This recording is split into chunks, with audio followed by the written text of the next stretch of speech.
Ankit Raj, student of Rama Ayurvedic medical college.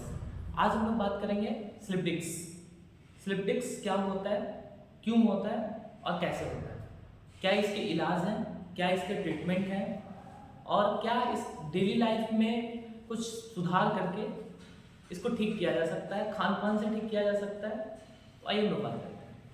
सबसे पहले हम लोग बात करेंगे कि स्लिप डिस्क को बात करेंगे, उससे पहले हम लोग बात करेंगे कि ये जो वर्टिब्रल कॉलम है इसका डिवीजन कैसे है।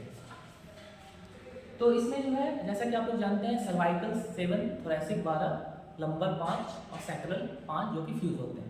देखिए cervical 7 1 2 3 4 1 2 3 4 5 6 7, cervical thoracic 1 2 3 4 5 6 7 8 9 10 11 12, cervical thoracic lumbar 5 1 2 3 4 5 और सैक्रल जो होता है 5 होते हैं जो कि फ्यूज होते हैं, मतलब एक साथ होते हैं। अब हम लोग बात करते हैं स्लिप डिस्क की। इसमें आप एक स्ट्रक्चर देख पा रहे होंगे, ये रेड लाइक स्ट्रक्चर जो कि स्लिप डिस्क। ये क्या है, एक जेली लाइक स्ट्रक्चर है जो दो वर्टिब्रा के बीच में जो ये डिस्क है, वो डिस्क के अंदर जो जेली लाइक स्ट्रक्चर है उसको हम लोग न्यूक्लियस परफोसा बोलते हैं।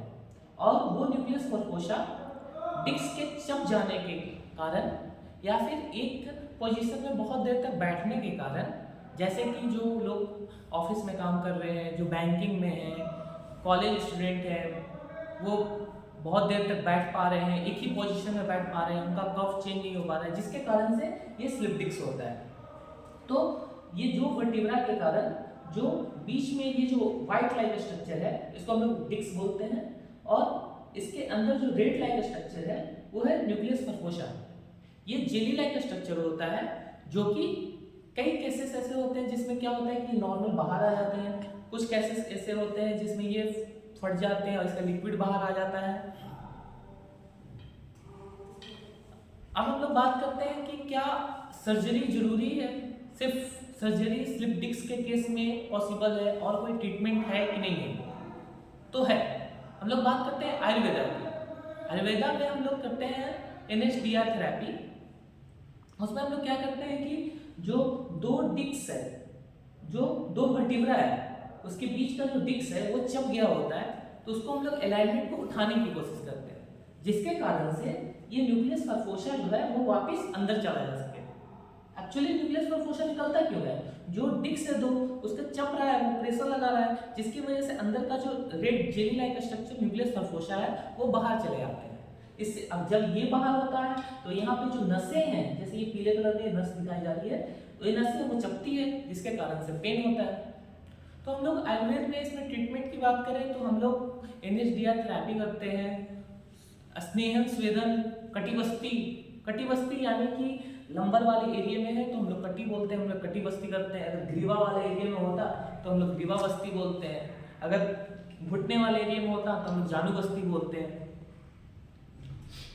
इसको और भी ठीक किया जा सकता है, जैसे डेली लाइफ मॉडिफिकेशन को चेंज करके, अगर आप ऑफिस में है, कॉलेज में है, बैंक में है, तो एक ही पोजीशन को ना मेंटेन करते हुए अलग अलग पोजीशन में चेंज करें। मतलब बहुत देर तक बैठने के कारण क्या होता है कि वहाँ का जो डिस्क है वो चप रहा होता है।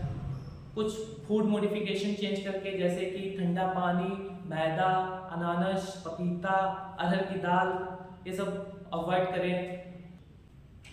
अब हम लोग बात करते हैं कि कौन कौन से ऐसे एक्सरसाइजेज हैं जिसके द्वारा डिस्क बंच को ठीक किया जा सकता है, मतलब मेंटेन रखा जा सकता है। जैसे कि है भुजंग आसन है, या फिर स्टैंडिंग एक्सटेंशन है, जैसे कि किसी चीज़ को पकड़ करके ऐसे कुछ देर लटकना जितनी देर आप सह सकें। और प्लैंक्स है, प्लैंक्स भी कर सकते हैं। नॉर्मल सो करके कोबरा पोजीशन में आप कर सकते हैं एक्सरसाइजेस, जिसके कारण से क्या होगा, वहाँ की नस जो चुप रही है, जो दो डिस्क है, वो दो डिस्क जो है थोड़ा सा उनका अलाइनमेंट ऊपर आएगा, जिसकी वजह से डिस्क चपेगा नहीं, और डिस्क अगर चपेगा नहीं तो उसके अंदर का रेड लाइक जो स्ट्रक्चर न्यूक्लियस परफोसा है वो नहीं चपेगा, और वो रेड लाइक स्ट्रक्चर बाहर नहीं आ पाएगा।